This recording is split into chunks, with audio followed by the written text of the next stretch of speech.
Hi everybody, my name's Jason. I'm Caden. I'm Jaden. And we are the Yahuwah and the Torah channel. We thank you guys very much for hanging out with us and being a part of our little family out in the middle of the jungle on the border of South America and Central America. And we hope that you guys are having a good day and a good week as well. We are the people who believe that the laws, statutes, and commandments that are found in Genesis, Exodus, Leviticus, Numbers, Deuteronomy are the guidestones for all of life. We believe that everything in them that is contained in them is what will give us blessings if we follow them, and it will give us curses if we don't follow them. And we believe that our Messiah, Yahushua HaMashiach, is the Son of the Most High, and you guys know him, a lot of you guys know him as Jesus the Christ. There were no J's in Hebrew, so the Son of the Most High was not named Jesus, and so the closest that we believe it is Yahushua, which means Yah is salvation. Yah is with us. It also means salvation in of itself. And so this is who we are. Gentlemen, how you guys doing? Good. You guys alive? Yep. Anyone have any stories, anything interesting to bring to our friends and family that are out here? No, not really. Nothing. That is sad. All right. Well, here, let me show you guys something that's happy. This is Fun Times right here. This is Yah Scriptures right here. This is the greatest English translation. This is what the front of the cover books looks like. It is huge. This book is unlike any book you will ever find anywhere. They're fresh off of the printing press. They are rocking and rolling right now. And this is what the front and the back looks like. And they are available for purchase right now. It's $70. And it has 103 books. It is the full Apocrypha, the full Scriptures, everything put back the way it should be. And it's available in a large font so that all of us vision impaired should have a better chance at the ability to actually see this stuff. Now, for those of you who are on the Zadiki calendar, and that is us, today is the 29th day of the month. It is the second month, and it is... No, this can't be it. It can't be the 29th day of the month. What day is today? 16th? It's the 28th, right? It's the 16th. All right, here it is. Let me try this again. It's the 28th day of the month. It is the second month. It is the 5th day of this week. And on those of you guys on the Gregorian calendar, it is the 16th day of the 5th month. All right, everybody, let us take a quick look into this. I want to show this to you guys for those who are new to this. All these links are in the bottom below. These are Yah Scriptures right here.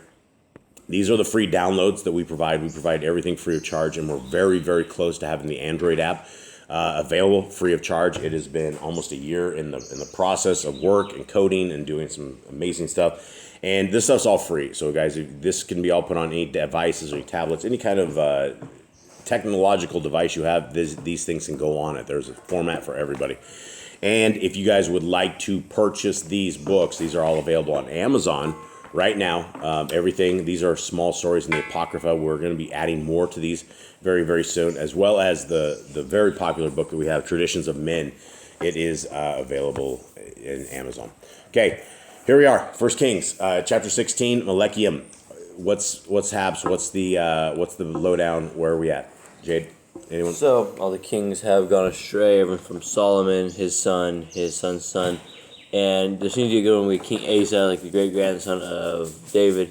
He was good. He followed the Torah. He saw that was what brought David's kingdom to strength and power. And so now that the kings are all evil, and they keep getting encouraged. Who he was like, telling them they're going to lose the reign. And now we have also the king of Israel is also evil, and he appointed Jeroboam, and then they have all gone in the way of Jeroboam, sacrificing to idols and things who appointed them. They were good people, and they turned away from him when they got appointed king. Okay, who's running the southern tribes right now? What was his name? Is it Abiam? Huh? It's Asa right now, right? I thought Asa died. Did Asa die? Pretty sure he died last year. Okay, so anyway, somebody close to that, some of the generation. Let's read. Okay, then the word of Yahuwah came to Yahu, son of Canani, against Bar-Asha, saying, because I raised you up out of the dust and made you ruler over my people, Yisrael, but you walked in the way of Jeroboam, and made my people Yisrael sin to provoke me with their sins. See, I'm going to sweep away Baasha and his house, and shall make your house like the house of Jeroboam, the son of Nebat. Anyone belonging to Baasha who dies in a city, the dogs eat. And anyone belonging to him who dies in the field, the birds of the Shamayim eat. So dogs don't have a lot of stuff in the Bible, but they do end up eating a lot of people, right? What people in the scriptures have dogs eaten? What were that? What do you guys remember? Yahushua mentioned one. Yahushua mentioned them, like the dogs licked up the wounds. Yeah, we also have somebody in the future coming up. We have Jezebel. She gets tossed out the window, eaten by the dogs. Okay. Yeah, I think it's the Second Kings though. Yeah, it's for no. I don't know. She's coming in this chapter. Okay, 5. And the rest of the acts of Baasha, what he did, and his might, are they not written in the book of the annals of the sovereign of Yisrael? So Baasha slept with his fathers and was buried in Tirzah, and his son Elah reigned in his place. Moreover, the word of Yahuwah came by the Nabayahu, son of Kenani, against Baasha and his house, because of all the evil that he did in the eyes of Yahuwah, in provoking him with the work of his hands, in being like the house of Jeroboam, and because he smote them. In the 26th year of Asa, sovereign of Yahudah, Elah, son of Baasha, began to reign over Yisrael in Tirzah 2 years. And his servant Zimri, commander of half his chariots, conspired against him, as he was in Tirzah, drinking himself drunk in the house of Arza, who was over his house in Tirzah. All right, so this dude is sitting here drinking it up, and he's in some trouble. And then Zimri came in and smote him, and killed him in the 27th year of Asa, sovereign of Yahudah, and reigned in his place. So Asa still, it sounds like Asa's still down there. Yeah, so Asa's in the southern kingdom. We have Zimri in the northern kingdoms. It's always like Game of Thrones right here. This is probably where Game of Thrones came from, something like this. And it came to be when he began to reign, as soon as he was seated on his throne, that he smote all the household of Baasha, and he did not leave him one male, neither of his relatives nor his friends. So Zimri destroyed the entire house of Baasha, according to the word of Yahuwah, which he spoke against Baasha by Yahu the Nabai. For all the sins of Baasha and the sins of Elah his son, by which they had sinned, and by which they had made Yisrael sin, in provoking Yahuwah Elohim of Yisrael with their worthlessnesses. And the rest of the acts of Elah, and all that he did, are they not written in the book of the annals of the sovereigns of Yisrael? In the 27th year of Asa, sovereign of Yahudah, Zimri reigned 7 days in Tirzah, and the people were encamped against Gibbethon, which belonged to the Pelishites. And the people encamped heard and said, Zimri has conspired, and also smote the sovereign. So all Yisrael appointed Omri, the commander of the army, to reign over Yisrael that day in the camp. All right, so what's happening here? Why are these people? Why can nobody stay leader on this thing? Why does? Well, because they all break the Torah, so Yahuwah curses them and kicks them out and tries to find the next guy that he thinks is worthy. Yeah, and the thing is, none of these people, as a group, as a whole community, have like elected somebody here, right? They have not said, "Hey, we want this to do it." So a bunch of guys get together and they reign, and then these guys are all like, "Hey, we don't like this guy," so they appointed Omri, the commander of the army, to reign. Okay, and Omri went up, and all Yisrael with him, from Gibbethon, and they besieged Tirzah. And it came to be, when Zimri saw that the city was captured, then he went into a high place of the sovereign's house, and burned the sovereign's house down upon himself with fire, and died. Okay. Because of the sins which he had sinned in doing evil in the eyes of Yahuwah, in walking in the way of Jeroboam, and in the sin which he had committed to make Yisrael sin. Now that's a interesting suicide way, right? There's many ways that people suicide out. A lot of them, people are trying not to feel pain. This one isn't it. This one is a death of complete fear and terror and pain. Like there's I don't know. I know there's a lot of painful ways to die, but burning is got to be at the top of that. Okay, 20. And that goes to speak that when we are in the fires of Sheol, where the fires are never put out, that's the kind of burning that we are hoping to prevent as we read through this stuff with all of you guys. And we've tried to prevent it with us as well. Okay, and the rest of the acts of Zimri and the conspiracy he made, are they not written in the book of the annals of the sovereigns of Yisrael? Then the people of Israel were divided in 2 parts. Half of the people followed Tibni, son of Ginath, to make him reign, and half followed Omri. But the people who followed Omri were stronger than the people who followed Tibni, son of Ginath. And Tibni died, and Omri reigned. Doesn't say much how he died, right? It more than likely he was killed, right? Because you just walking along in good health, running half the tribe here, and then all of a sudden he dies. So not a lot of understanding of how he died or who did it. Chronicles might tell us a lot. Chronicles the detail about a lot of these guys. Yeah, and I can't remember what Josephus says on this. I'm sure there's something in that.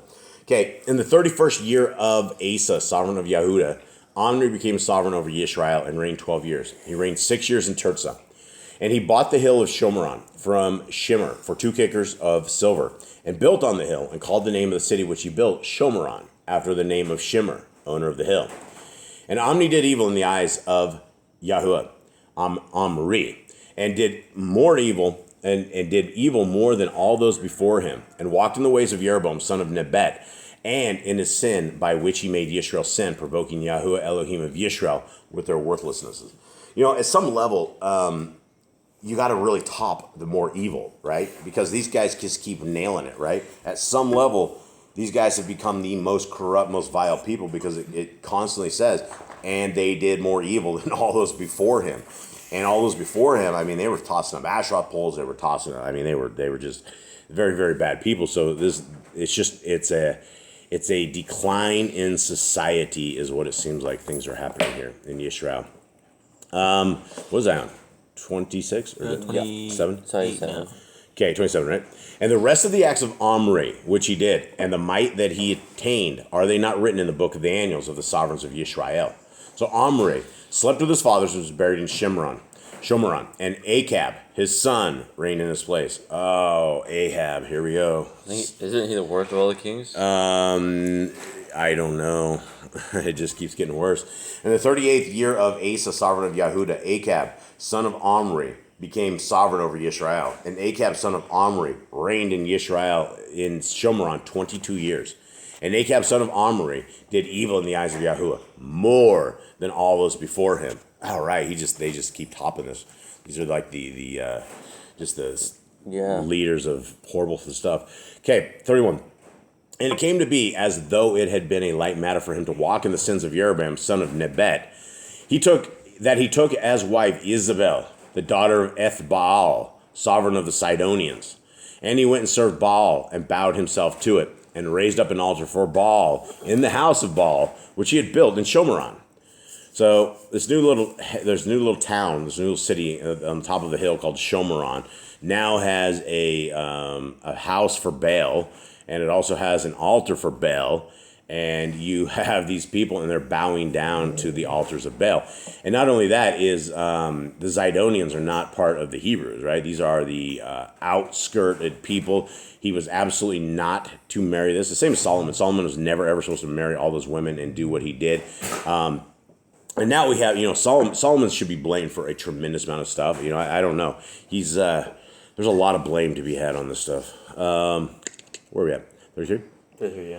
And Achab made Nasharah, another one. And Ahab did more to provoke Yahuwah Elohim of Yisrael than all the sovereigns of Yisrael before him.